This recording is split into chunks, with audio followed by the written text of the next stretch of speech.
namenye ko Yesu yishyuye umwenda wose nasabwaga. Ishimwe ryambanye byinshi ndaririmba nditera hejuru. Ishimwe Yesu aho wankuye sinzaribagirwa.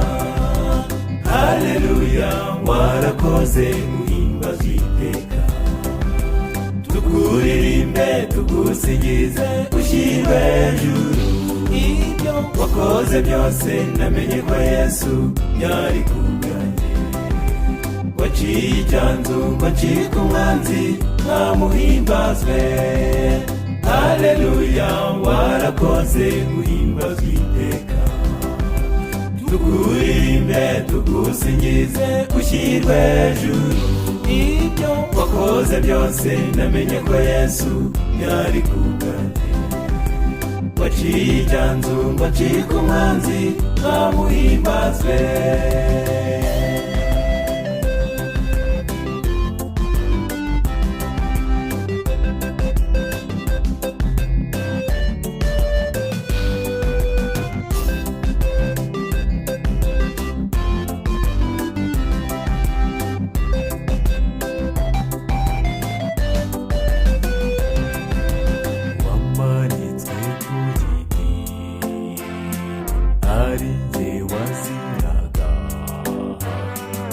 Bagukojeje isoni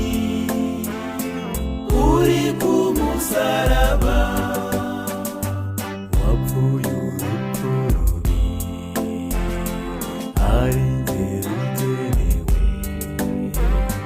Maze mbona agakiza ibyo sinzabyibagirwa. Haleluya warakoze guhimbazwa iteka. Tukuririmbe tugusingize ushyirwe hejuru. Ibyo wakoze byose namenye ko Yesu yari kubwanjye. Waciye icyanzu wacika umwanzi nkamuhimbazwe. Haleluya warakoze guhimbazwa iteka. Tukuririmbe tugusingize ushyirwe hejuru. Ibyo wakoze byose namenye ko Yesu yari kubwanjye. Waciye icyanzu wacika umwanzi nkamuhimbazwe.